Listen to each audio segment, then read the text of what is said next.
I am Adrian Provost. For those who don't know, I'm the owner of Realty One Group Terminus, the official real estate organization affiliate for Realty One Group. I'm the founder and CEO of Level, which is a real estate investment and development organization. It's a multinational organization.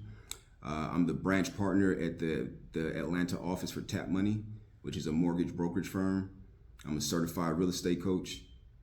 Obviously, I have my real estate broker's license. I have my appraiser license. I have my loan originator license. So I've been at this industry from all sorts of aspects, and obviously as an investor, there's no license for that, but that as well.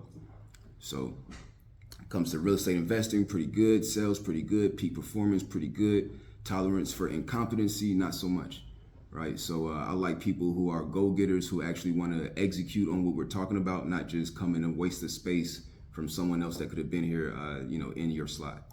So this is what most of you guys probably thought you were going to come in here and see, and I'm going to show it to you for about 15 seconds, like I said. Then we're going to jump into some really good stuff. One, obviously you have to identify a multifamily asset, a good, sound opportunity, right? Again, this is the very, very, very, very basics, but most people stop at this, and that is absolutely not what you want to do. This is, like I said, the basics. Again, identify the property, of course. You get it under contract, of course. You do due diligence. You get it funded.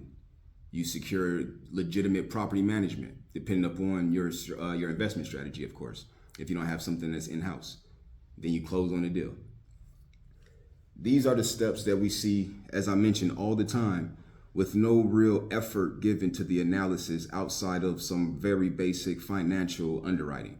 And again, you'll screw yourself up pretty fast if you don't dive deeper into these various components. But most importantly, actually coming up and formulating a strategy before you jump into any of this stuff, right? You should know exactly what you're doing. You should know exactly what sort of yield you're targeting for this investment. You should know exactly what you want to do at the, once the investment ends.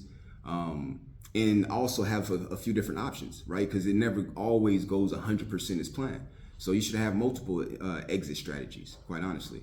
But you should have the main goal and emphasis, right? So, strategic analysis. The strategic analysis is going to consist of multiple analysis. So you're going to have, obviously, again, the asset or property analysis. We're going to be talking about, location of the property. Where is it located? Location, location, location. That sounds very cliche, but it's absolutely true. I can't do anything about the location, but I can do something to the property, right? I could fix up the property incredibly and spend millions of dollars in capital expenditure and still not get the value that I want because it's in the wrong location. I can't change the location, right? Again, of course, you can, depending upon what sort of investment strategy you're implementing, it may make sense, for you to do certain things like be in a certain location so you can, build affordable housing or something of that nature. Again, if it fits your investment philosophy, it's totally different. But for the sake of our conversation, you can't change the location. You want to absolutely buy because of the location as a part of the analysis. You can't dismiss that just because you fall in love with a particular property. Again, site, not just the property itself, but where it's positioned in that market, right? You might have something in an incredible city and it's located in a horrible submarket. And again, these are things that you want to really consider before you're pulling the trigger on buying that investment. Again, we want to consider the legal components. We want to consider the political components, especially if you're doing something like a conversion, like an office conversion to multifamily or something like that. You want to make sure that it's a sound investment and you're handling the feasibility of it up front. Right, you don't want to go down the path of spending a ton of money doing due diligence for you to find out that this property wasn't a fit for you when you could have did some simple analysis and understood that from the jump. Market analysis.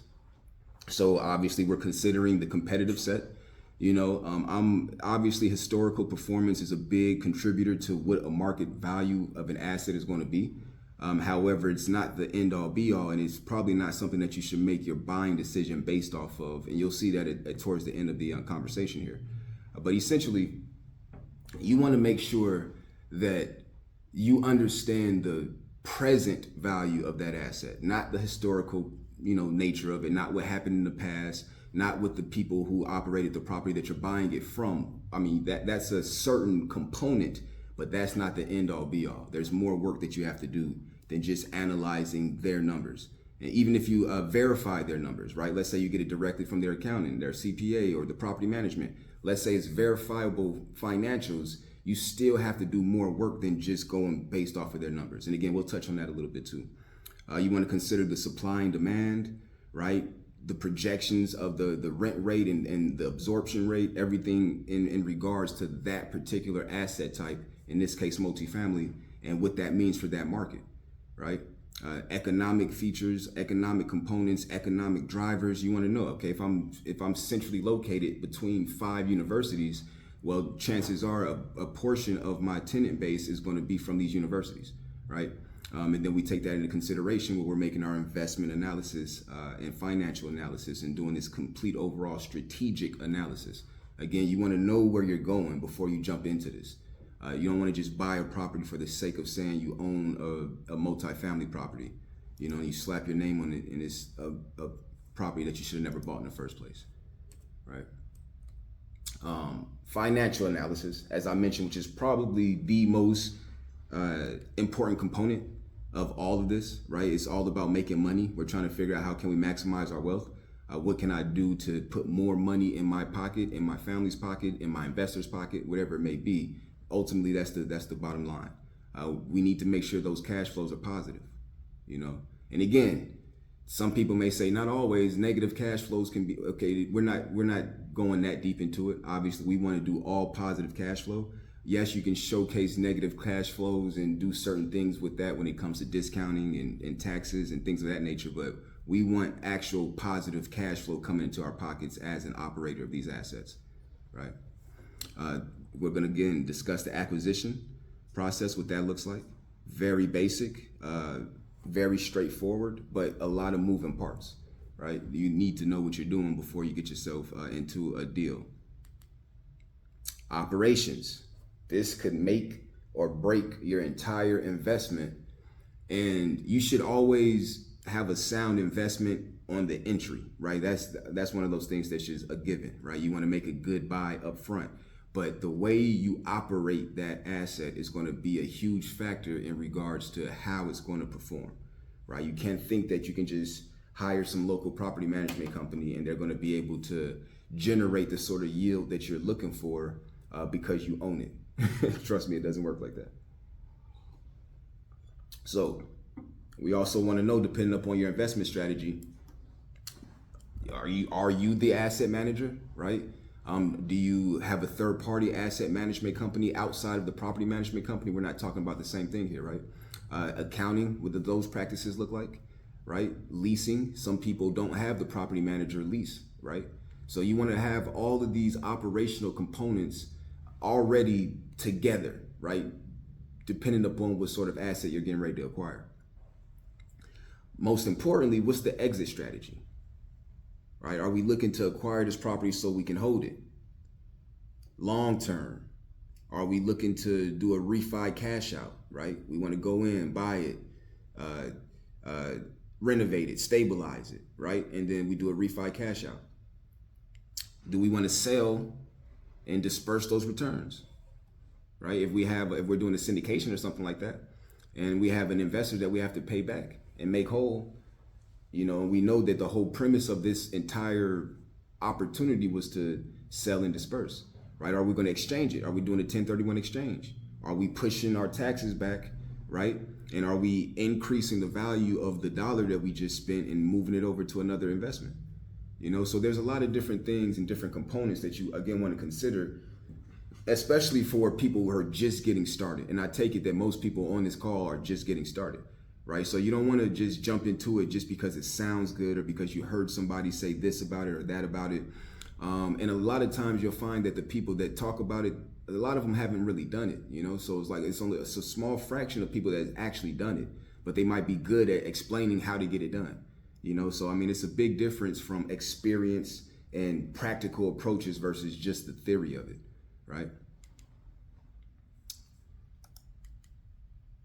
So that brings me to your success plan. And very basic, very straightforward steps that you can take to really put yourself in a position to win, you know?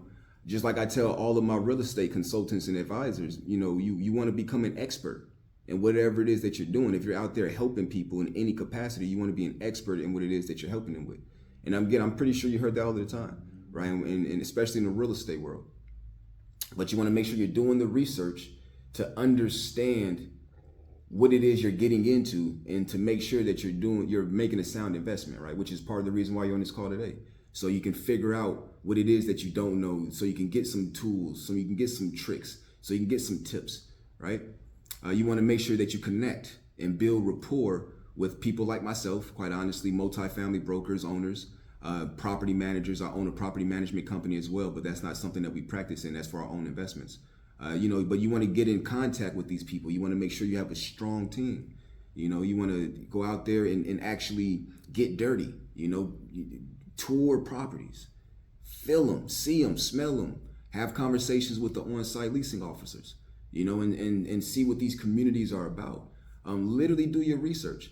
And obviously, again, people's practices are completely varied on this call. We have some people who have never purchased any sort of real estate in their life on this call. Then we have some people who do this on a professional level, but for the vast majority of you, it's brand new people looking to get in.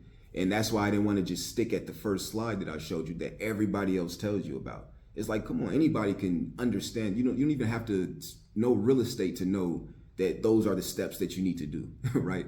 I feel like all of you guys would have been super disappointed if I elaborated on that first slide that I showed you.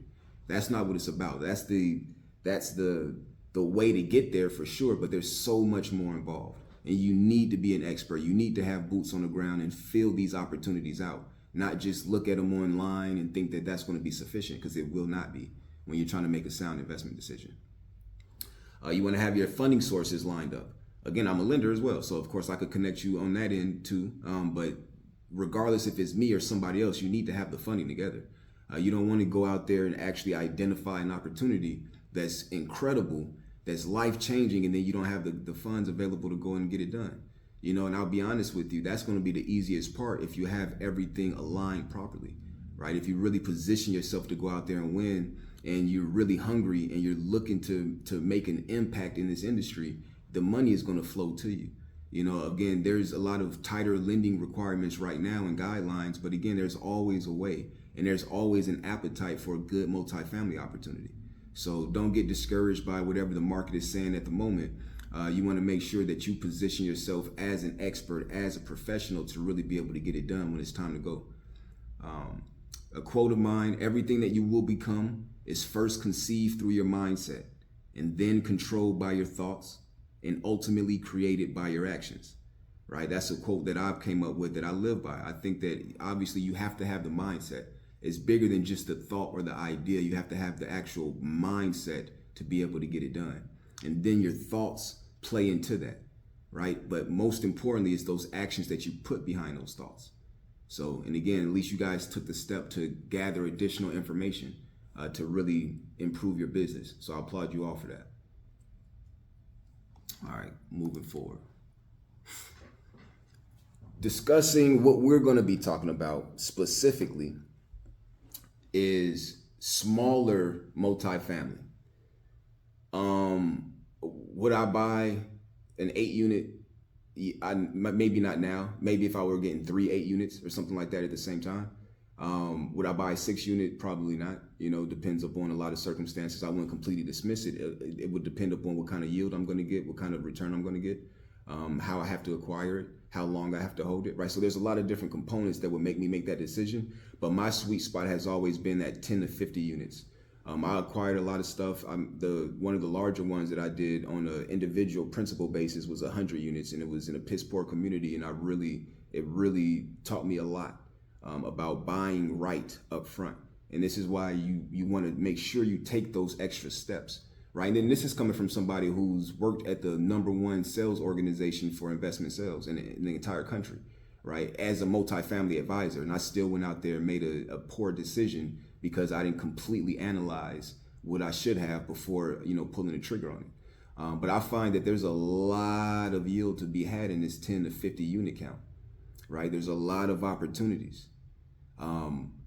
For you guys, it's a much lower barrier to entry, right? You can get into these opportunities with a lot less investor participation, right? So you don't need to get as many people to come together for the equity, right? You mitigate the risk, especially if you're dealing with somebody else's money.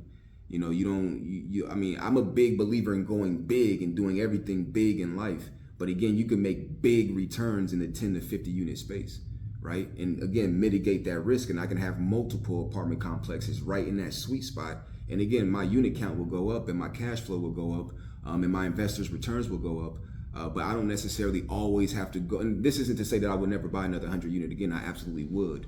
And I have since then. But again, that was the first, and probably not by myself, depending upon the class of it. It would probably be class A if I'm going 100 unit plus. But it's one of those situations to where you want to make sure that it works for your investment strategy, right? Everybody's risk tolerance is different. You don't have the same risk tolerance as I do, right? And I don't have the same risk tolerance as Warren Buffett, right? So everybody's different when it comes to what they're looking for an investment. That's why one deal could work for you, one deal could work for them, or none of them could work for me, right? Creative financing is out there still. We do all kind of stuff, that we can get you in a deal if the deal is good enough, and if the principal is sound enough, and if the investment team is put together properly. The money is there for sure. Again, smaller equity investment. You don't need quite as much to really get it going and to be able to build and to scale in a smart way, not just a fast way, but a smart, effective, efficient way, right? From my experience, you see a lot higher cash on cash returns as well, right? We're seeing greater internal rate of return, right? And the IRR, for those that aren't familiar, just look at it like the interest that I'm making on the interest, right? So the money that I'm making on the money that I put up, the return that I'm getting on that, right? So that's the internal rate of return. You're looking at less competition, right? Much less competition, and less sophisticated competition. I'm not competing when I'm doing Class A opportunities. I'm competing against people who do this with a lot of money, right? So their deal isn't going to look like my deal. Not to say that we can't buy the same asset, but their deal isn't going to look like my deal is going to look, right? The capital stack is going to be completely different, right? The players and participants are going to be completely different. But again, so the competition, I can go out here and eat these 10 to 50 units up all day long if they make sense. And I'm not a fan. I got a lot of friends and partners that are wholesalers, but I don't wholesale. I think I won't even go into what I think about wholesaling. But wholesaling, there's the potential for wholesaling for those who are interested in that sort of thing. You try to wholesale a 200 unit complex and see what happened to you. But again, these smaller units, and I would say getting up to 50 might be a little bit more sketchy from a wholesale perspective, but I've seen it, you can get it done. But again, living in that 8 to 12 unit range, you can wholesale those things all day long. But again, that's not my game, that's not my market, that's not what I participate in, so that's for somebody else to coach you on. But again, you can win big playing small. And as a newer investor, what I would say too is, even if you go on a more conservative route and chase something that's, or not chase, but acquire something that's between 10 to 50 units, don't go out there and do a complete gut job type rental. Like don't put yourself in especially if you haven't done it before and you don't have the team to really be able to get that done. That probably isn't the opportunity for you. Just keep finding those deals, keep underwriting those deals, keep connecting with various owners of these assets, various brokers, and really lean on them to be able to help you make some money. Don't go out there and shoot yourself in the foot. So another reason why I love multifamily and I love this smaller 10 to 50 unit. And again, 10 units is a lot to some people. It would have to be the most incredible opportunity from an investment standpoint in a long time for me to want to consider something that's less than 10 units. Unless it's like in a different country that was really attractive, that had a lot of, that made a lot of sense or something. But I would say, again, 10 to 50 units is going to be the sweet spot. 100 unit plus is great. And I'm not saying, again, don't stop yourself from going there, but don't get caught up in a unit count. And again, if I have two complexes, I'm at 100 units anyway, if they're both 50 units. So don't look at it from a scalability perspective, look at it from a yield perspective. How much money am I going to generate off of this asset? Don't just want to be like, oh, I have 600 units under my belt. Who cares if they're all duds?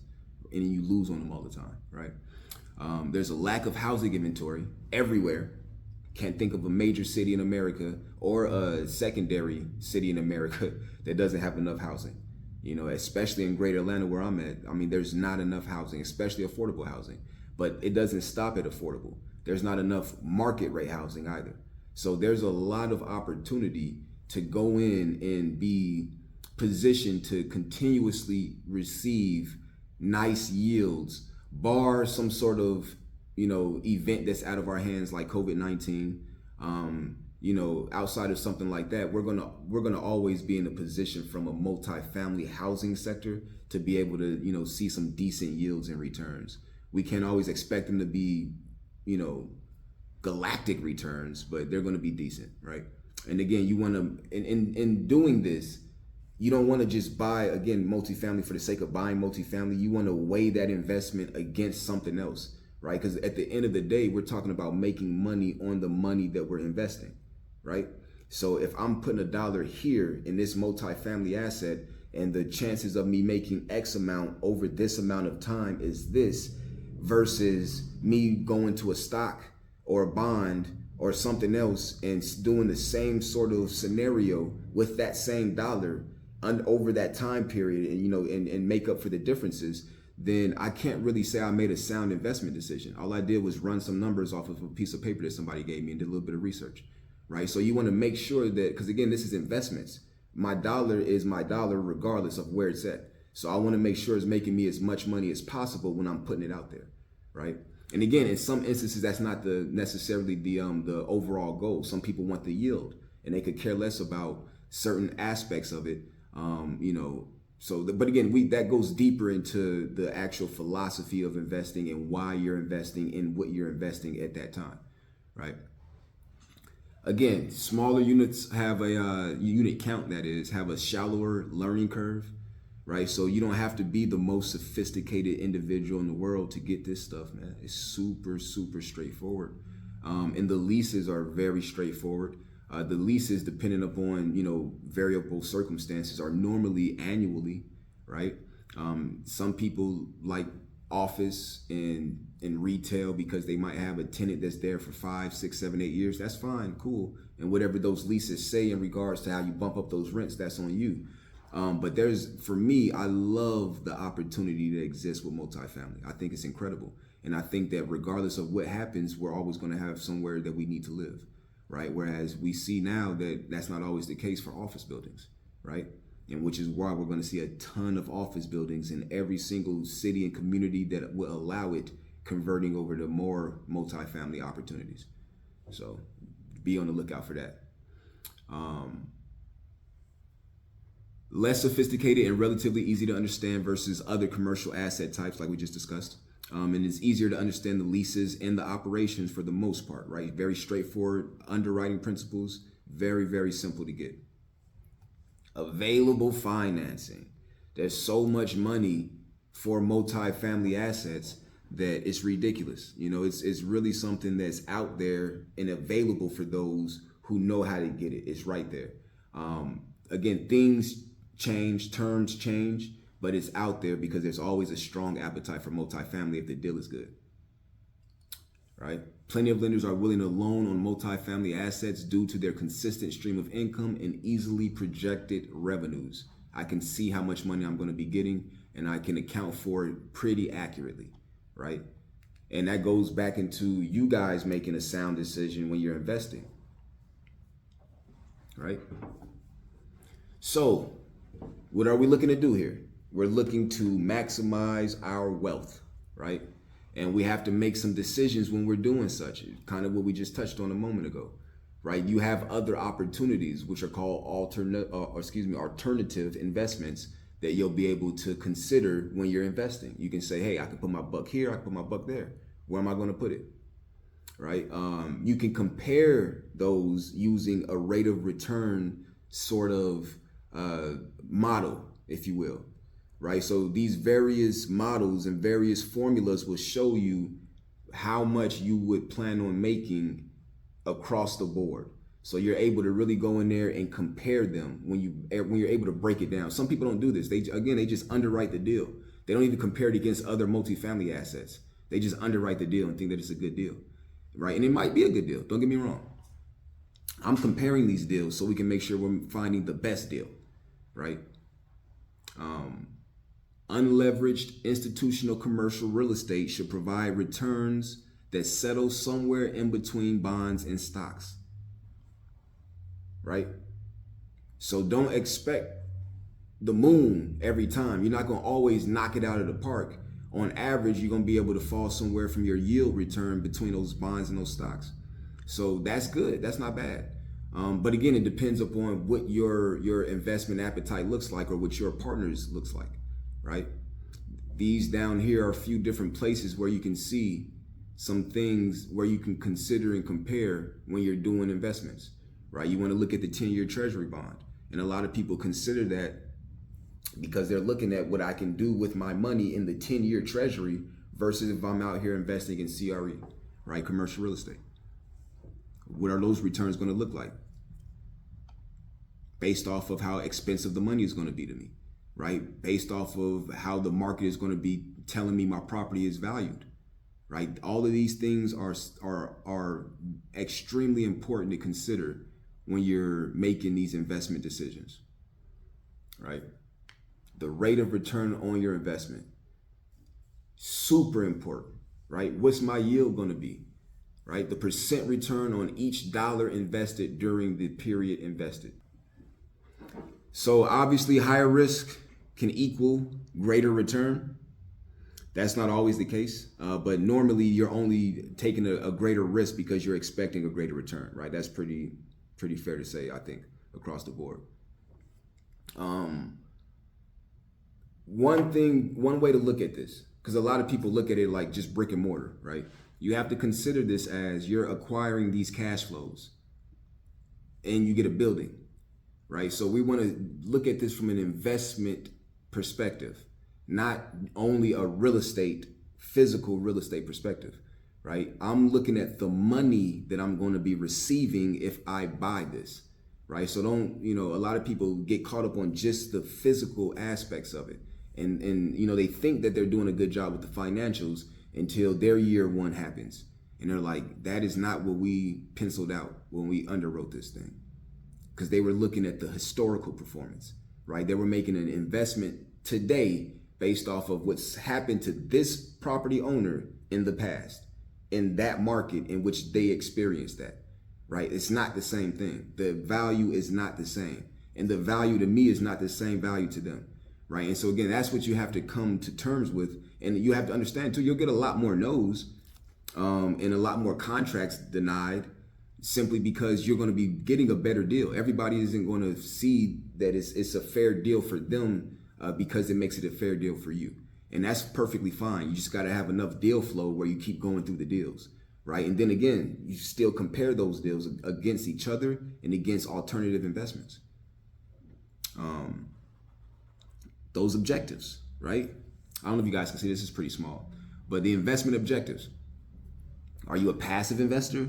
Do you want to just passively invest in multifamily? A lot of people probably should, instead of trying to be operators or syndicators, because it's relatively easy to get out there and do it. Anybody on this call right now could literally go out there and do it right now as we speak. But that doesn't mean it's the most appropriate thing for you as an investor, depending upon what you want in return for your dollar, right? So again, are you a passive investor? Are you just looking to contribute some equity and have an equity position in it? Are you a lender and you're just looking to get some debt return, right? Are you a professional investor where you want to go in and buy it, improve it, stabilize the asset, then season the NOI, right? And then you do your refi cash out. And you season the NOI, the net operating income, you make that nice and juicy for the person who's going to come buy it. Because again, if they're a savvy, sophisticated investor like me, I'm going to need to see that happen. I'm not worried about your pro forma projections, what you're expecting to get. That has nothing to do with me and how I value the property right now. If I see real rents at $1,500 per month or $2,500 per month, and that's what you're actually receiving, that's a lot different than you getting $1,750 per month and telling me that, oh, the rents can be $2,500 if this happens, right? And you want to have it seasoned. You want to showcase that it's legitimate and it's occurred over time. And then I'll go out there and then I can use that for my underwriting. Are you a holder? Are you someone who's looking to buy, improve the property, stabilize it, receive the cash flow benefits, and then hold on to it? And you keep holding on to it. Are you a syndicator? A syndicator is going to have to go out there. They're going to have to buy the asset. Obviously, they have to have the funding to do so. So they're going to have these equity investors. They're going to improve it. They're also going to stabilize it. They're also going to season that NOI, right? Because they need the largest return possible for themselves and that investor. Then they're going to sell the asset, dispose of it, and then disperse to those investors who invested with them up front, right? That equity. And again, obviously, they'll share in the proceeds. Are you in a 1031 exchange? Again, same process. We're buying it, we're improving it or renovating it, right? We're going to stabilize it, right? We don't want to sell it. We don't want to buy it, renovate it. And I'm not a big fan of complete renos when it comes to multifamily. Again, unless that's just your thing, unless you're out there to be a developer or, that's what you want to do. We're buying a cash flow. If it's empty, there's no cash flow. What are we doing? That's what we're buying, right? And that's what I meant by don't get caught up on just the building, the fact that it's multifamily. Oh, it's multifamily. It's in a decent neighborhood and it's empty and we can go in and renovate and we'll get these rents and maybe. And as a lender, I'm going to tax you for that, right? You're going to have to pay me a premium for me to lend my money on that. It's super risky, right? I want those cash flows coming in. I want to be secure. I want to look at this deal, putting my lender hat on. I want to look at this deal and see that my debt service coverage ratio is going to be covered. You're going to be good and you're going to have your profits. And I'm good because if you're a good operator, you'll get that loan. But again, are you in a 1031 exchange? Buy, improve, stabilize cash flow, and then exchange it, right? You exchange it, you go into another asset. It doesn't have to necessarily be another multifamily, but it could be. And if you operate multifamily right, you would be again. But again, there's a lot of different strategies that you have to consider when you're buying it. It's bigger than just finding a property, getting it under contract. It's like, okay, right, there's so much more. Again, looking at the cash flow, right? We have most of you guys probably, I'm pretty sure, understand cap rates, right? And net operating income and things of this nature. Very basic stuff. We need to take it a level further when we're talking about analysis. You have to legitimately do some research, do some work. And if you don't know how to do it, you should either be finding a way to learn about it and becoming an expert, having somebody on your team that is that expert, or not dealing with this at all and doing something else with your time and your money, right? That's how you lose really fast. And I've seen it a lot, especially with younger millennials. And I hate to see it because it's like, you should have never bought this in the first place. And now we're trying to help save you, make it work. Like, you should have never bought this. I don't know who sold this to you, why you thought it was a good idea, but you obviously did not do any sort of analysis. You looked at the offering memorandum that was created by the broker who was hired to sell it at a premium, and then you made your numbers work from there, right? We don't want to make our numbers work. They either work or they don't. Right? The only way we make them work is if we get that price down. Okay, they don't pencil out. Well, we got to get a lower price. Right? It's that simple. Don't force it. Don't try to make it work for the sake of having a deal. But again, we want to look at discounted cash flow analysis. Right? We want to consider the cash flows. We want to consider, and again, this all goes back to the time value of money principle. Right? My money is worth a certain amount at this time. And over time, depending upon the sort of interest it's earning, will be X amount. And that's a lot of interest, potentially, a lot of money to be accounted for, or negative cash flows to be accounted for, right? But these are things that we have to consider. It's bigger than just what happened in the past or what I think may happen in the future. We have to really, again, dig deep into the financials and understand this type of stuff and understand my dollar today is not the same as my dollar yesterday. It's not the same as my dollar a week ago, right? I see a lot of people still joining too. It started at 6. This should be recorded though, so I'm pretty sure we can get it out to everybody that's interested. NPV, net present value, right? And NPV has some limitations. Internal rate of return has some limitations, but ultimately, they're going to be a lot more accurate in regards to you making a sound decision than just going off of a cap rate or something like that. Like, oh yeah, it's a 5.5 or 6% cap rate in the market. Their NOI is this. I'm willing to offer that. Okay, like, come on, like that's super basic. And it's probably not going to be accurate because you're not accounting for so many things, let alone the time value of money, right? But again, we also want to consider the future value. We definitely don't want to pay more for it now than what the future is going to allow me to make, right? Depending upon what my exit strategy is, right? Do you have to consider compounding and discounting, taxes, right? There's some ways, again, where you can combat some of those limitations. Like you're going to have the treatment of negative cash flows, for instance. That's not going to be accounted for in the IRR. Adjustment for size, right? There's certain things that won't be accounted for in some of these formulas. So you might need to take it a step further to again, make a sound decision. We want you to make money on the entry. As soon as you get in that investment, it should be a good deal. We don't need you to get into it and then try to make it a good deal, right? Markets. The market is bigger than just the market, right? We have the capital market. We have the space market. We have the asset market, right? With the asset market, we're talking about the transactions that's occurring with the trades of the assets. When it comes to the space market, we're talking about, the tenants, if you will, right? The capital market's obviously the money, that demand, right? The demand for real estate as an investment versus the existing space supply, right? And you can see on the graph here that there's going to be certain places that's going to really whet my appetite versus others, right? And so if you look on the right side where you see the NOI versus the value, and this is talking about the space market, so we're talking about what we're getting for rent with these assets, right? And look what I'm willing to pay. And look how that lines up with the current market rent on the other end, which is the space market, right? So the NOI on the right with the asset market and the capital market, then you have the space market on the left, and they're married, they're intertwined. And the occupancy is going to change those things. You bring that space that's currently occupied down, and I have a lot more vacancies. I'm going to pay a lot less for that, right? In regards on the capital market side. I'm not going to pay you the same thing that I would pay somebody who has a certain amount of cash flow in the same space market that it doesn't make sense, right? So again, once you understand some of these principles and how they work, it's easier to make a sound decision.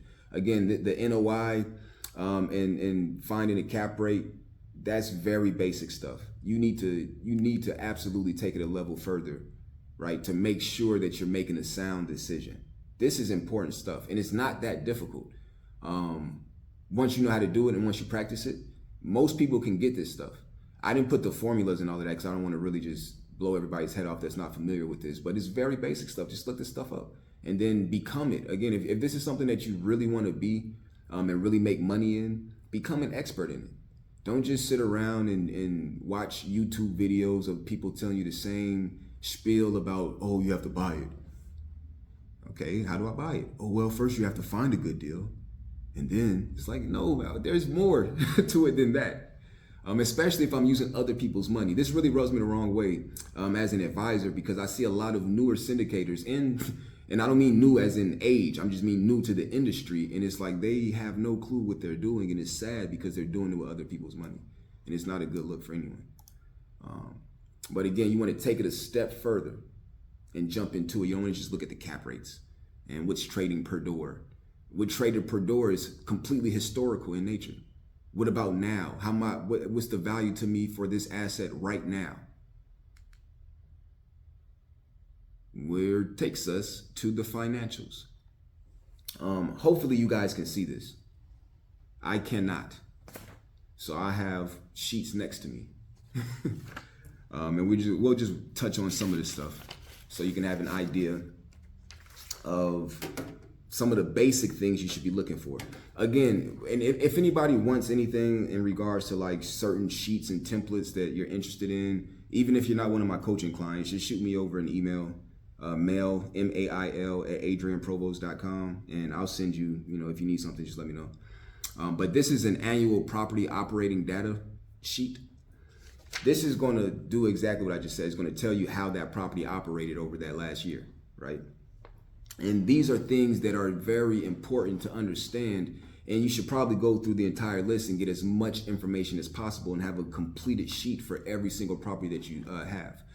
We have all kind of fancy Excel spreadsheets that we use as well, and calculators that do all kind of phenomenal things, but this is very basic, and it's a good place to practice.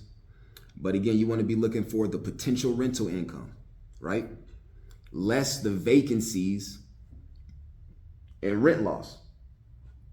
That's what's going to get you your effective rental income.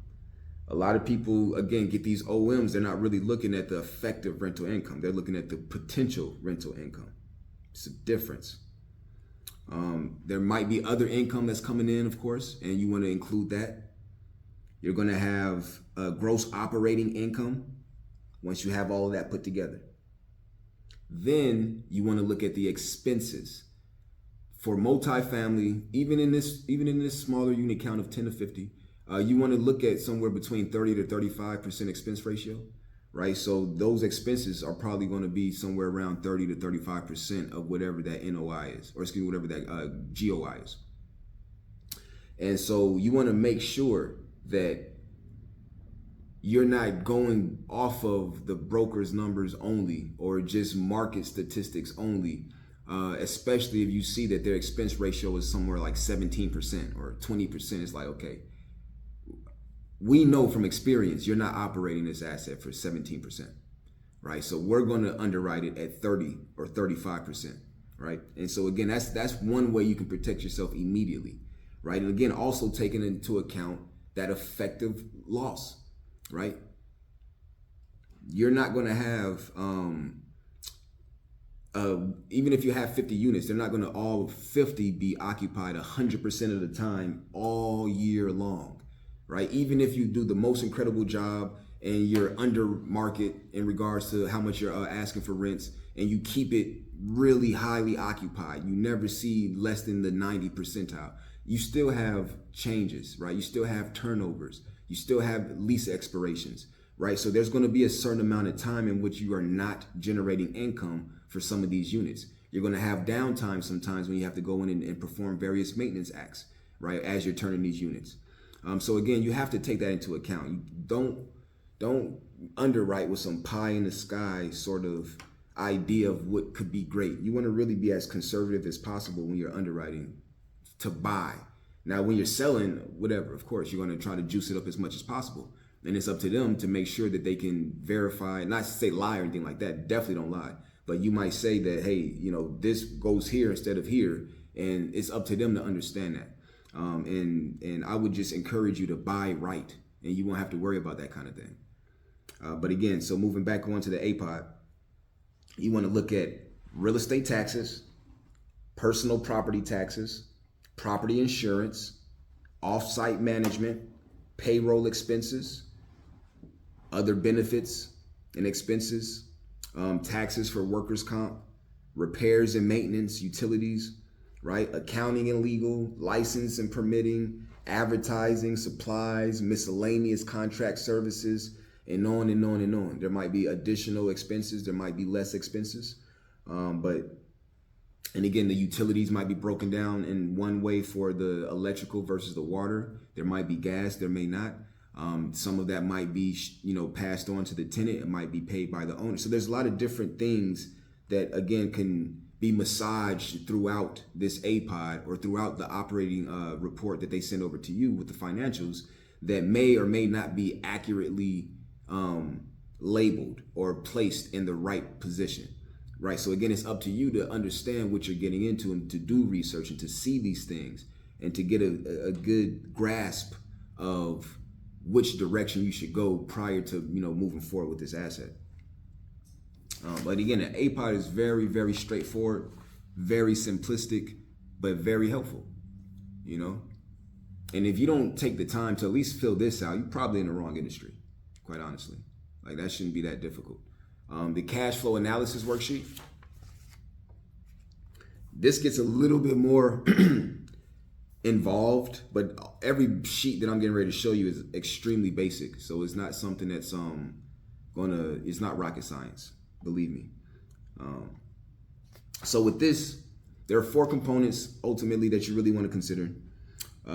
Your initial investment, right? The cash flow from the operations throughout your holding period. The cash flow from the disposition once you sell it. And then what the actual holding period is, right? So that's what this is going to be made up of. And you're going to have, again, that operating information. What you really want to do is incorporate mortgages, right? Whatever sort of liens you have on the property. Cost recovery, improvements, cost recovery for personal property. So we're talking taxes, right? Your real estate taxable income, leasing commissions, right? And then once you get all of that combined, you're going to have your net operating income from line number 7, which is the NOI. And then you want to take it a step further and reduce it by the annual debt service, the participation payments if there are any, right? Leasing commissions, funded reserves, cash flow before taxes, which you'll get at 22. Then again, the tax liability, that's a whole nother 4 hours. So we're not going to talk about that, but you want to also incorporate that. And after that, you're going to get the true number, which is your cash flow after taxes, because all of that's important. And again, you're looking at what the cash flow is, but you didn't go this deep. And now you don't know what it's going to really be because you didn't incorporate the taxes, right? You didn't incorporate cost recovery, personal property. And again, these are different things. And there's certain percentages that are given to us, right, that we utilize to plug in that information. And some people don't want to take the extra step to do that, so they'll just go buy anything because they might have the funding available. And again, that's not doing anybody any good or any investors any good. Welcome to the people that just joined us as well. So moving on. Alternative cash sales worksheet. I like this because, again, it's a good way to compare side by side various investments. And then you can really have a look at what's making the most sense for you with that dollar that you're getting ready to invest. We're going to look at the calculation of adjusted basis, right? What that basis at acquisition is. We're going to look at the calculation of capital gain on the sale. Again, this is important stuff because you're going to get taxed once you dispose of this asset, right? And if you 1031 exchange it, of course, you're pushing that, but we have to still account for it. And and the thing about it is going back to the present value versus future value. What is it going to be? What do we project the sale price to be once we dispose of that asset? It doesn't stop at just the net present value, how much we're purchasing or how much we're paying for that asset right now. It's also, what am I going to sell it for in the future? When am I going to sell it? Right? Time value of money. And so you have to really, again, take that into account when you're working on your strategy, right? You're looking at the capital gains, right? Welcome to everybody that's coming. I think that there must have clearly been some, I don't know. I think some people thought it started at 7 because a lot of people have joined, but welcome. Again, calculation of adjusted basis, calculation of capital gain on sale, calculation of sales proceeds after tax. And then what is the sale proceeds after tax? How much am I making after the taxes, right? After everything is accounted for, right? After the capital gain on the sale, right? Again, you want to take it a level further to make sure you're making a sound investment. Because again, you do this for 3 different investment opportunities, and then you see which one really makes the most sense for you. You do it on one and you have no clue because you're not comparing it against anything.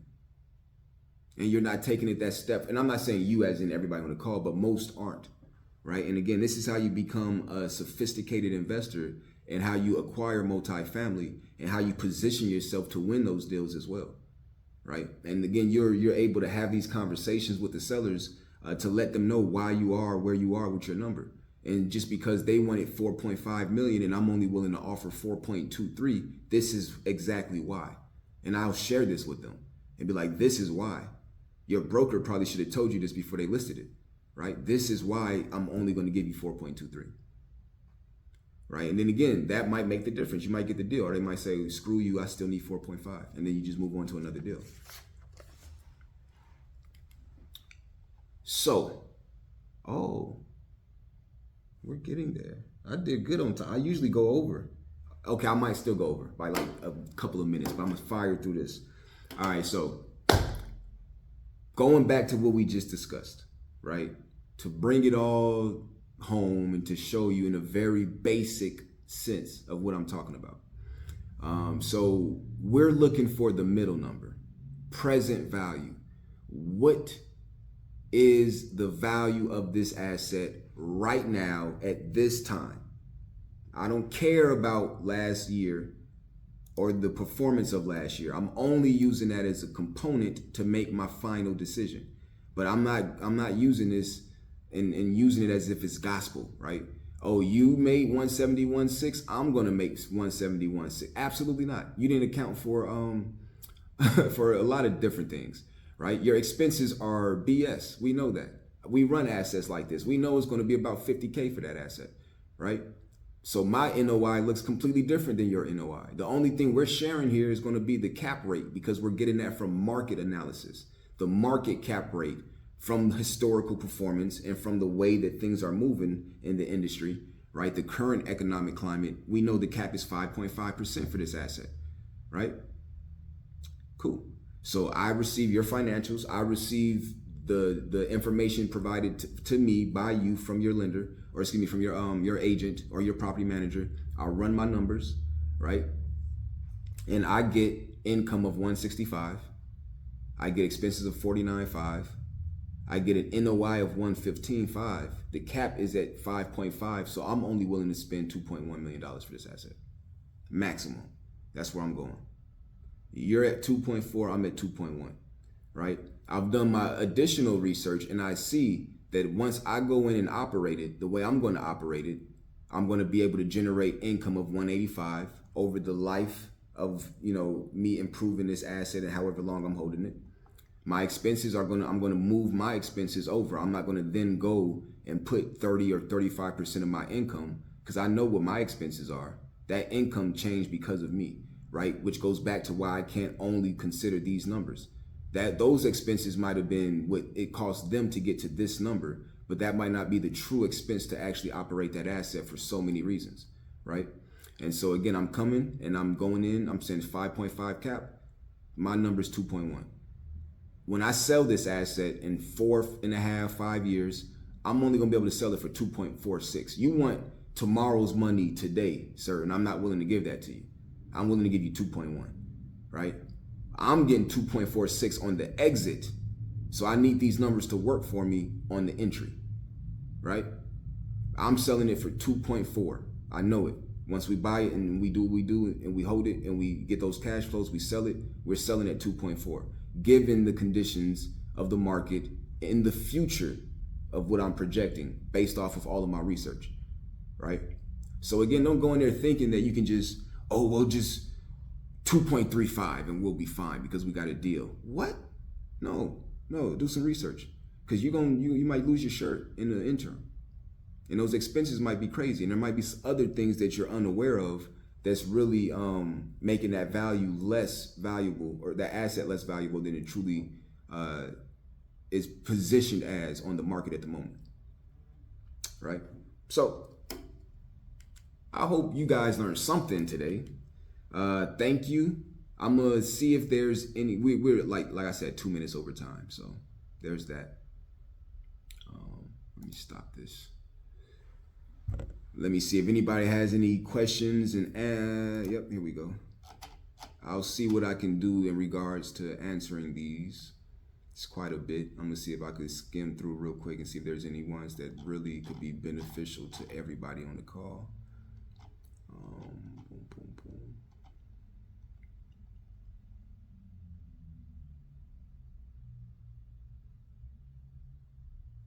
boom. Darnell, good question about when you don't have the net worth for the deal. For example, a $10 million multifamily.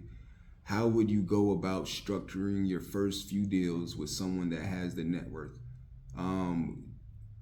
Give me a shout, mail at adrianprovost.com, mail@adrianprovost.com, and we'll get you set up. We do that all the time. Help